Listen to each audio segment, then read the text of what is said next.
Hello दोस्तों, William Wordsworth की biography का दूसरा हिस्सा आपके सामने हाजिर है। जी कोचिंग में आपका स्वागत है। अगर आप लोग चैनल पर नए हो तो सबसे पहले चैनल को आप सब्सक्राइब करें ताकि आपको महत्वपूर्ण जानकारी बगैर पेमेंट के आपको हासिल हो सके। सबसे पहले जैसे ही आप सब्सक्राइब करेंगे जो भी नोटिफिकेशन आएगा सबसे पहले आपके पास आएगा। और कोशिश ये की जा रही है कि कुछ भी छुपाया ना जाए, बल्कि जो कुछ भी है उसको समेट कर आपके सामने पेश कर दिया जाए। चलिए रीड करते हैं definition of poetry by William Wordsworth. William Wordsworth ने पोएट्री कुछ डेफिनेशंस दिए हैं। पोएट्री नंबर 1 पर देखते हैं। Poetry is the first and last of all knowledge. It is as immortal as the heart of man. ये पोएट्री किस में दी इन्होंने? ये डेफिनेशन पोएट्री में विलियम वर्ड्सवर्थ ने प्रीफेस टू लिरिकल बैलाड्स में सन 1802 में ये इसके सेकंड एडिशन में दी थी, बल्कि थर्ड एडिशन में दी थी। पहला एडिशन आया था इसका सन 1798, दूसरा एडिशन 1800 और तीसरा एडिशन 1802 में। और फिर इसके बाद अगली जो डेफिनेशन दी उन्होंने, ये बहुत इम्पोर्टेंट और वेरी इम्पोर्टेंट है। द पोइट्रीज, ये ऊपर लिखा है, the poetries spontaneous overflow of powerful feelings. It takes its origin from emotion recollected in tranquillity. ये भी इन्होंने जो है विलियम वर्ड्सवर्थ ने प्रीफेस टू लिरिकल बैलाड्स में दी है, सेकेंड एडिशन इन 1800। बहुत इंपॉर्टेंट है। और ये तीसरी जो डेफिनेशन है इसकी, ये देखते हैं। The breath and finer spirit of all knowledge, it is the impassioned expression which is in the countenance of all science, which is in the countenance of all science। ये प्रीफेस टू लिरिकल बैलाड्स में, ये भी 1802 में दिए, third edition में। इसके आगे पढ़ते हैं हम लोग। His sister Dorothy was born, उनकी बहन डोरोथी कब पैदा हुई थी? ये 25 दिसंबर को 1771, 25 दिसंबर 25/12/1771। डोरोथी डाइड 25 जनवरी 1855। और डोरोथी 1 साल छोटी हैं विलियम वर्ड्सवर्थ से, और इनकी मृत्यु 5 साल बाद होती है विलियम वर्ड्सवर्थ से। His father John Wordsworth died, ये विलियम वर्ड्सवर्थ के फादर जो हैं जॉन वर्ड्सवर्थ इन 1783 में डाइड हुए। और his mother Ann Cookson died in 1787 में। ये his close friend S T. Coleridge died in 1834। तो फादर की मृत्यु 1783 में, मदर की मृत्यु 1778 में, और ये बहुत ही close friend S T. Coleridge, Samuel Taylor Coleridge, इनकी मृत्यु 1834 में हुई। An intellectual and philosophical army officer Michael Beaupuy, ये याद रखें इसको, माइकल ब्यूपॉय इज़ कंसीडर्ड, माने जाते हैं, the politics teacher of William Wordsworth. असल में ये आर्मी के एक ऑफिसर थे माइकल ब्यूपॉय। अक्सर विलियम वर्ड्सवर्थ इनसे राजनीतिक सलाहें लिया करते थे। उनके पास बैठकर घंटों इसकी जो है इनकी राजनीति पर बात होती थी। तो इस हिसाब से इनको माना जाता है कि ये पॉलिटिक्स टीचर थे माइकल ब्यूपॉय, किसके? विलियम वर्ड्सवर्थ के। His brother John Wordsworth died in a shipwreck, एक जहाज़ दुर्घटना में इनके भाई जॉन की मृत्यु हो गई। ऑफ डॉर्सेट डेडली कोस्ट, जो डॉर्सेट के डेडली कोस्ट में, वहाँ पर इनका जो है इनके भाई की एक शिपव्रेक में मृत्यु हुई। ये देखते हैं, ये अगला पेज इसका। Lake poet, very very important, ये एक पैराग्राफ आपके सामने आ रहा है। लेक पोएट यानी झील के कवि। Lake poets are called William Wordsworth, S T. Coleridge, Robert Southey and Thomas De Quincey between 1797 and 1808। आपकी जानकारी के लिए बता दें, अक्सर लेक पोइट्स में लोगों को ये पता है कि 3 राइटर लेक पोइट्स के हैं, लेकिन सबसे आखिरी में ये थॉमस डी क्विंसी भी इसमें लेक पोइट्स कहलाए, ये भी आकर वहाँ पर रहे हैं। और सबसे ज़्यादा जो फेमस है इसमें विलियम वर्ड्सवर्थ और एस.टी. कॉलरिज हैं लेक पोइट्स के नाम से। रॉबर्ट साउदी भी रहे वहाँ पर, फिर लास्ट में थॉमस डी क्विंसी। तो आपको चारों याद रखना है। फ्रांसिस जेफरी क्वाइंट, ये फ्रांसिस जेफरी ने क्वाइंट किया the term in a magazine, अपनी एक मैगजीन में इन्होंने एक टर्म क्वाइंट किया, एडिनबर्ग रिव्यू, जिस मैगजीन का ये नाम है, ऑफ अगस्त 1817, अगस्त 1817 को। द टर्म क्या है वो term? Lake schools of poets, lake schools of poets, ये टर्म्स इन्होंने क्वाइंट किया है, याद रखें। फ्रांसिस जेफरी ने टर्म क्वाइंट किया लेक स्कूल्स ऑफ पोइट, किस में किया? एडिनबर्ग रिव्यू नाम की मैगजीन में, अगस्त 1817 में। किसके लिए किया ये? William Wordsworth, S T. कॉलरेज और रॉबर्ट साउदी, इन तीन के लिए किया है as lake poets. Lake poet यानी झील के कवि के नाम से इनको संबोधित किया उसमें। फिर इसके बाद आगे देखते हैं, dub cottage was situated in lake district, जिसको लेक कंट्री भी कहते हैं, एक ग्रासमेर में है डब कॉटेज। यहाँ पर विलियम वर्ड्सवर्थ ने अपनी ज़िंदगी के अच्छे खासे साल गुजारे अपनी बहन डोरथी के साथ। इन 1787, 1787 में the publication of a sonnet, इन्होंने विलियम वर्ड्सवर्थ की जो स्टार्टिंग हुई थी वो इससे हुई थी, इसको आप याद रखें।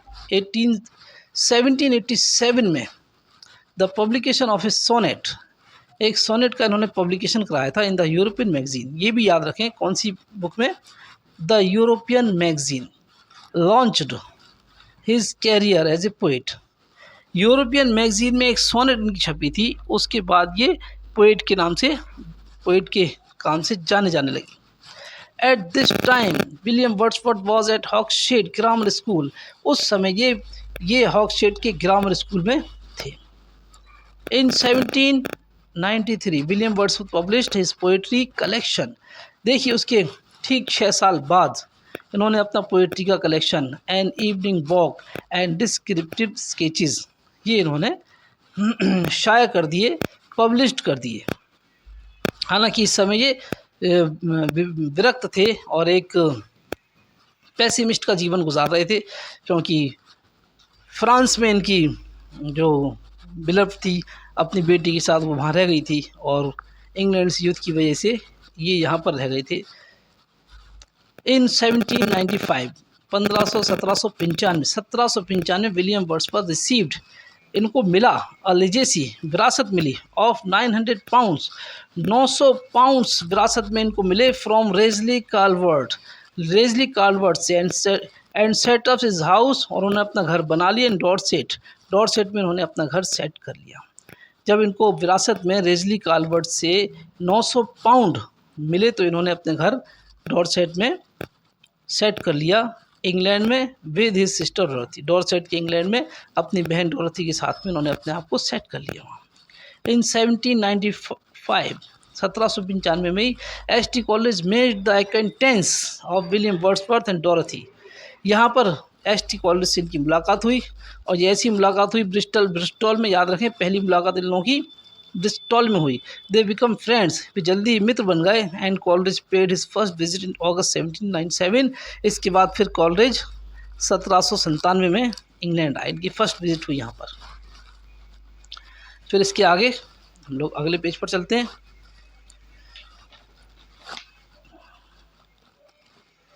द बॉर्डर्स, ओहो the borders very important work है इनका, क्योंकि ये पोयम नहीं है बल्कि ये ब्लैंक वर्स ट्रेजेडी प्ले है।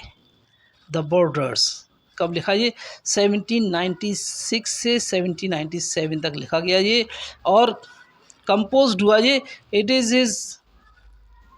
हिज फर्स्ट मेजर वर्क, ये इन्होंने कंपोज किया, इनका पहला बड़ा वर्क है ये, जो कि प्ले की शक्ल में है। It is a blank verse tragedy, ये एक ब्लैंक वर्स ट्रेजेडी है और ये एक प्ले है, इसको याद रखें। It is his only play and set during the reign of King Henry III, इनका एकमात्र ट्रेजेडी प्ले है ये, और जो सेट किया इन्होंने बनाया था किस पर? हेनरी III की पृष्ठभूमि पर, जो कि इंग्लैंड के राजा थे। William Wordsworth attempted to get the play staged, इसको इन्होंने स्टेज प्रोग्राम, स्टेज पर प्ले खिलवाने के लिए इन्होंने कोशिश किया इन नवंबर 1797 में, बट लेकिन it was rejected by Thomas Harris the manager of Covent Garden theatre. लेकिन मैनेजर जो कि कोवेंट गार्डन थिएटर का मैनेजर था, उसका नाम है थॉमस हैरिस, उसने इसको रिजेक्ट कर दिया और इनको उनका प्ले स्टेज पर नहीं खेलने दिया गया। फिर इसके बाद in 20 April 1798 William Wordsworth began writing. William Wordsworth ने लिखना शुरू किया। क्या? पीटर बेल नाम की एक पोयम उन्होंने लिखी है। But this is not a part of lyrical ballad, लेकिन ये लिरिकल बैलाड्स का हिस्सा नहीं बनी। गौर करें आप, कब लिखा ये? 1798 में, और उसी साल लिरिकल बैलाड पब्लिश्ड हुआ। तो जिस साल ये लिखी गई लिरिकल बैलाड्स में होना चाहिए, लेकिन इन्होंने, विलियम वर्ड्सवर्थ ने इसको लिरिकल बैलाड्स में शामिल नहीं किया। विलियम वर्ड्सवर्थ इंक्लूड कहाँ पे शामिल किया? In his 1820 collected edition miscellaneous. इन्होंने 1820 के जो कलेक्शन में, जो जिसमें विविध पोएम्स थी, मिससेलेनियस पोएम्स, उसमें इन्होंने इसको शामिल किया और उसमें बहुत सारी कविताएं, इनकी बहुत सारी कविताएं हैं 1820 के कलेक्शन में। इट वॉज द रिप्लाई, ये असल में जवाब था किस चीज़ का? जो एस.टी. कॉलेज ने लिखी थी, the rhyme of the ancient mariner, जो एस.टी. कॉलेज की लिखी हुई थी, जिससे लिरिकल बैलाड जो है वो ओपन होता है। पहली कविता उसकी ओपन पोएम वो एस.टी. कॉलेज की है, उसके जवाब में इन्होंने पीटर बेल लिखी थी। चलिए आगे देखते हैं। William Wordsworth and Dorothy lived, दोनों कहाँ रहे? इन डब कॉटेज, डब कॉटेज में रहे फ्रॉम 1799 टू 1808। 1799 से 1808 तक दोनों भाई बहन डब कॉटेज में रहे। इन 1807, 1807 में पोएम्स इन 2 वॉल्यूम्स, पोएम 2 खंडों में, अ कलेक्शन ऑफ पोएम्स, ये बहुत सारी पोएम्स का कलेक्शन है। मैनी नोटेबल पोएम्स, इसके अंदर बहुत सारी नोटेबल पोएम्स हैं by William Wordsworth was published, के अंदर बहुत सारी कविताएं हैं।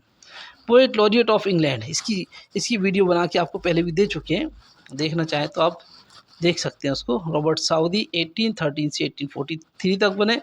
विलियम वर्ड्सवर्थ 1843 से 1850 तक रहे। अल्फ्रेड लॉर्ड टेनिसन इनके बाद आए, 1850 से 1892 तक रहे। लंबा कार्यकाल सबसे ज़्यादा इन्हीं का रहा। साइमन आर्मिटेज, ये प्रेजेंट पोएट लॉरिएट है, present poet laureate. Simon Armitage present poet laureate है। ये 2019 से 2029 तक रहेंगे। ये अभी मौजूद हैं, 2029 तक इनका कार्यकाल है।